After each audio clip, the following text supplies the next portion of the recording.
Welcome, listeners, to the Gamer Headlines Show, Gamer Headlines' weekly entertainment podcast. This is episode 56, and of course, I am one of your co-hosts, Chris Cortez. As always, I am joined by my other co-host, Adnan Riaz. Third time lucky, Chris. Third time lucky.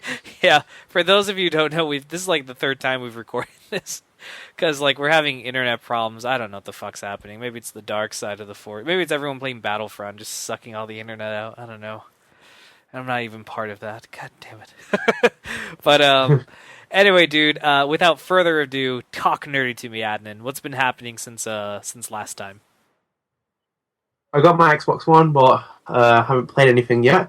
I'd wait for Rise of the Tomb Raider to come and Gears Ultimate Edition, so I'm going to crack those on later tonight. But I actually got around to watching some movies, and I got around to watching a movie that I've had in my hard drive for about 3 months. I never actually got down to actually watching it. It was Into the Woods. Nice. Funnily enough, this links to one of our topics we talked about long ago about musicals. And how we both liked them. No, it's really interesting though, because I went in watching it because I knew it was about. I thought it was about a fairy tale, but this is very much like The Wolf Among Us. So it's fables. Oh, you're collectively in the same universe. And so it's basically Disney. it's got all. It's Disney, right? Yeah. It's got all the classic fables thrown into one film together. It's got a real ensemble cast Anna Kendrick, Meryl Streep, Johnny Depp. It's pretty good. I mean, do you know who James Corden is? Oh, guy, he sounds so familiar. He's an English actor. He's just I think he's done the Late Show with. If I see him, you probably recognize him if you saw him. But for me, he's just the worst in that film. He really pisses me off every time I see him.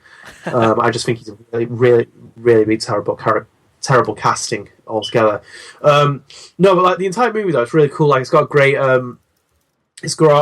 a great way of telling a story of all the kind of fables. I liked it because it was same with the Wolf Among Us when I played that the first time. Telltale's game. I never realised it was all the fables collectively in the same universe, and these kind of things are happening. It's got good pacing behind it. I think one of the big issues I had was kind of the film hits this kind of big point where it's ooh, this is almost like the ending. That it follows on for the next 40 minutes, and so it's almost Casino Royale style, where you think it ends and then it just continues on and on and on, and you're like, wait, what? But no, really enjoyed it though. I love watching it. I think the runtime was pretty good as well for 2 hours. It was just got some good songs, not really that memorable, not like Les Mis or Pitch Perfect or something like that, where it's got really kind of songs that are going to stand out. But a really good storytelling and great acting. Most of the people in there. But yeah, definitely recommend you watch it. I think I've told you to watch it quite a few times. Yeah, you actually messaged me. You were like, "Dude, you and Beck have to see this," and I'm like, "Yeah, I know." I really want to get around to watching it. It's I was gonna see it in theaters, but then I said, I think it was we had some financial things, or we were going on a trip, or some, I don't know, something happened, we couldn't see it. But yeah, I gotta catch that. I can't believe it's almost been a year since it came out. It came out December 2014, so jeez, it's been a while.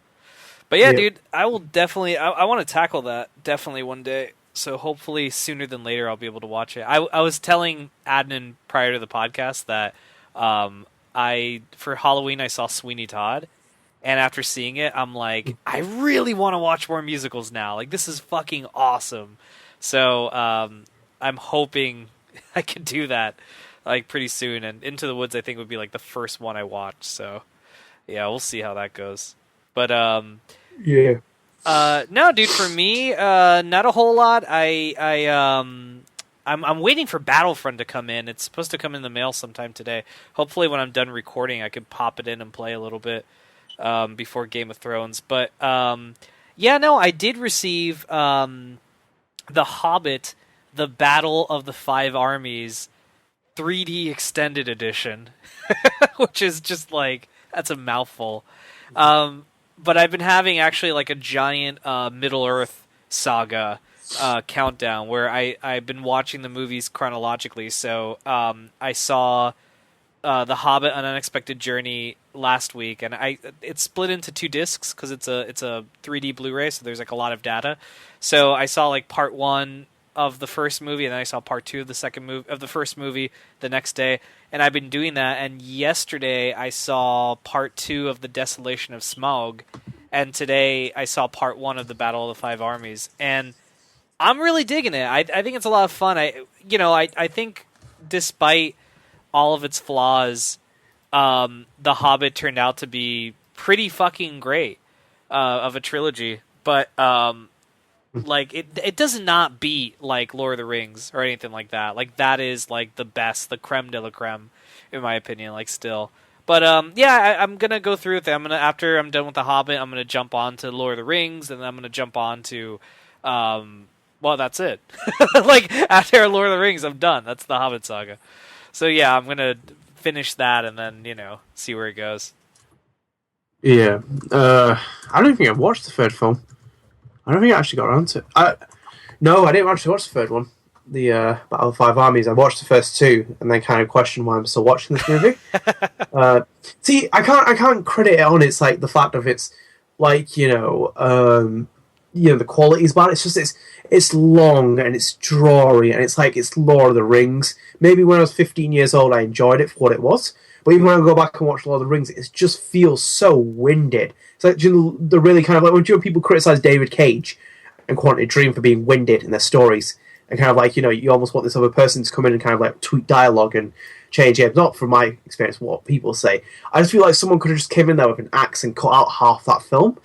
And I agree with you as well. I feel like when we were talking about our podcast, like it's the fact that they took these appendixes out the Return of the Kings and all these other kind of like Tolkien, Lord of the Rings stories, and then put them into the Hobbit. It's like there's no fucking need for it. I understand that you can keep throwing the money excuse about it. Yeah, it's money. I think I put that at the forefront of everything, and I understand why people do it, but it just feels like it's probably the longest film that needs explaining for no necessary reason. I think like 2-part films for me have a big syndrome because the entire point is when you watch them individually, and you have to because they've released at different times in cinemas, they feel off-pacing completely. It's the same fact with Harry Potter, the 7th film, because like the first part is really slow and filler, and the second part is just pure action. Mm-hmm. It's like there's no real kind of like intensity behind the story. It's just pure action filled with like little points here and there. Same thing I had with Lord of the Rings, like those two Hobbit films. Like you watch the first one, it's really slow and depthy and meaty and like just kind of unnecessary at some points. And then the second film picks up a little bit and kind of moves at a steadier pace, but it just feels so kind of like you just want to be like, get to the point. I don't need to be here for days on end watching them. Yeah.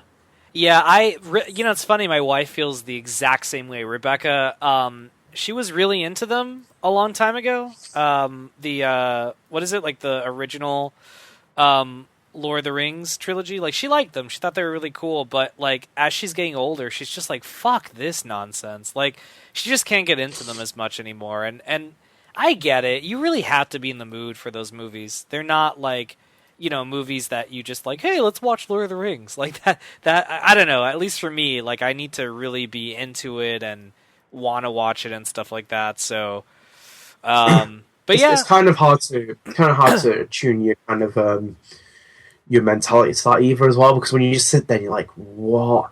And you kind of like, I couldn't imagine going to the cinema 3 times to watch this film. I'm watching one film collectively, as it's meant to be. It's and you can. No, sorry. Go ahead. No.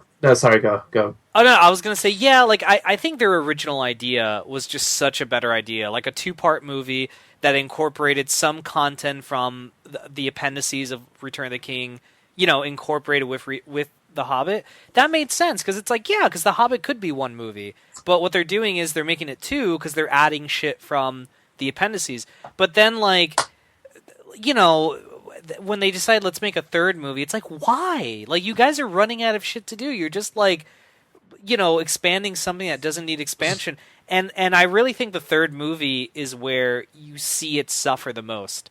Like, dude, like, I mean, if you didn't dig the first 2, maybe don't watch it. But like when you see the 3rd movie, you're gonna think like, my God, it's like one giant battle. Like it is the Battle of the Five Armies. That's the whole movie.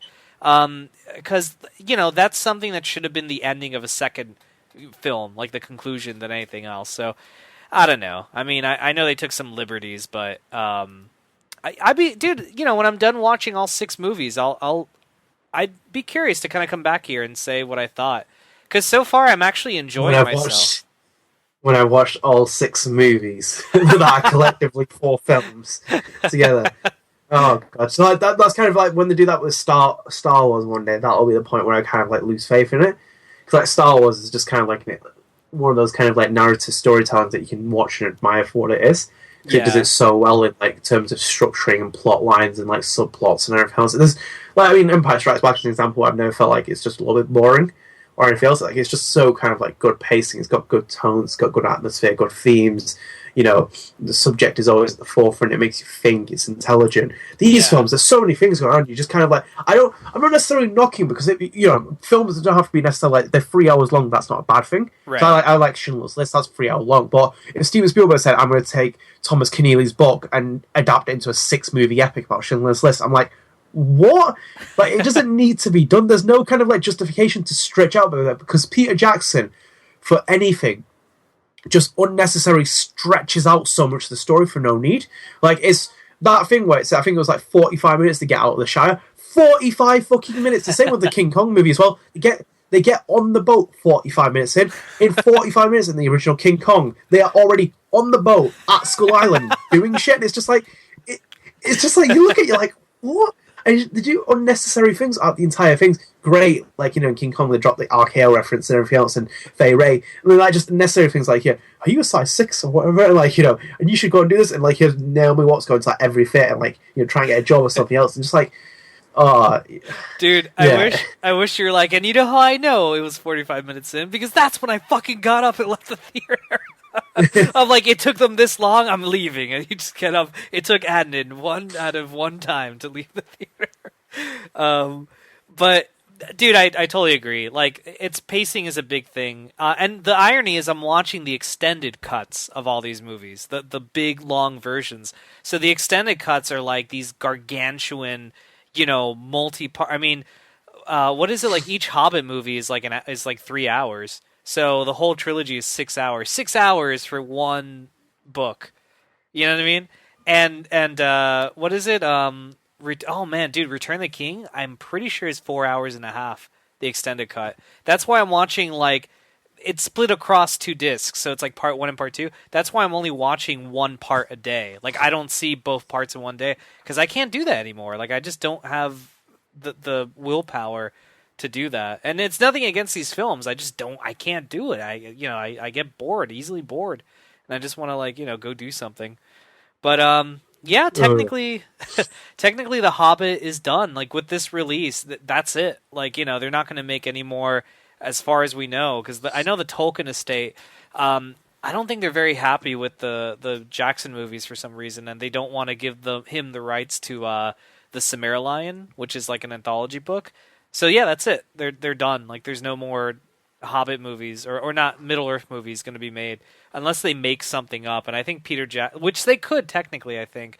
And I think Peter Jackson's like, I would never fucking do that. Like if they ever want to make something up, I'm not going to direct that.